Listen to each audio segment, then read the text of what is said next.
Blind date with a ghost स्थान। एक coffee shop. मुख्य पात्र माया। एक युवा लड़की कहानी की शुरुआत। माया एक कॉलेज छात्रा थी जो रोमांटिक रिश्तों के बारे में ज्यादा नहीं सोचती थी, लेकिन एक दिन उसकी दोस्त ने उसे ब्लाइंड डेट पर जाने के लिए राजी कर लिया।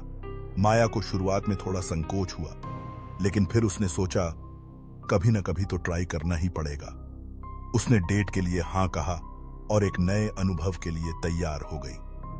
डेट की शुरुआत माया ने अपना मोबाइल चेक किया और देखा कि उस दिन की डेट का वक्त और स्थान दोनों तय हो गए थे। किसी अजनबी से मिलने की सोच ही उसे थोड़ा डर भी रही थी, लेकिन उसकी उत्सुकता ने उसे आगे बढ़ने का साहस दिया। वह निर्धारित समय पर एक कॉफी शॉप में पहुंची। उसे समझ नहीं आया कि उसका डेट पार्टनर क्यों अभी तक नहीं आया। फिर उसने फोन पर संदेश चेक किया जिसमें उसे कहा गया था, मैं इंतजार कर रहा हूं, तुम अंदर आओ। अजीब घटनाएं। माया ने कॉफी शॉप के अंदर कदम रखा और उसकी नजर एक मेज पर पड़ी जहां एक व्यक्ति बैठा हुआ था। वह व्यक्ति थोड़ा पलट कर बैठा था और उसके चेहरे पर अजीब सी गहरी उदासी थी। माया ने सोचा, क्या यही वह लड़का है? और उसने धीरे धीरे उसके पास जाकर पूछा, क्या आप मेरी ब्लाइंड डेट हैं? लड़के ने धीरे से सिर हिलाया, लेकिन फिर भी उसका चेहरा पूरी तरह से न दिखा। वह लड़का अचानक से बोला, मुझे तुमसे कुछ बताना है माया। माया हैरान हो गई, तुम कैसे जानते हो मेरा नाम? लड़के ने घबराकर कहा, मुझे माफ करना, तुमसे पहले एक बार मिल चुका हूं।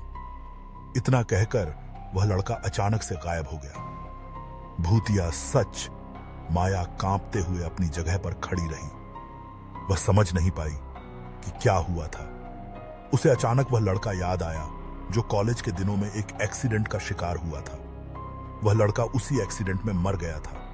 किसी कारणवश उसकी आत्मा कॉफी शॉप में अटक गई थी। माया ने महसूस किया कि वह लड़का वही था और अब वह एक भूत बनकर उसे बुला रहा था।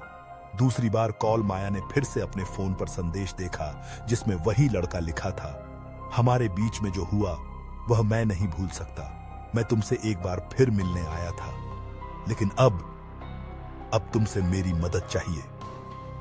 माया के हाथ से फोन गिर पड़ा और वह बुरी तरह घबराई हुई थी। वह समझ नहीं पा रही थी कि क्या करे। तभी उसके कानों में वह लड़का फिर से उसकी आवाज में पुकारता है, माया, माया, तुम कहां हो? माया ने घबराकर कॉफी शॉप से बाहर दौड़ना शुरू किया, लेकिन वह नहीं जानती थी कि वह अब किसे बचा रही थी, अपनी जान या उस भूतिया आत्मा को।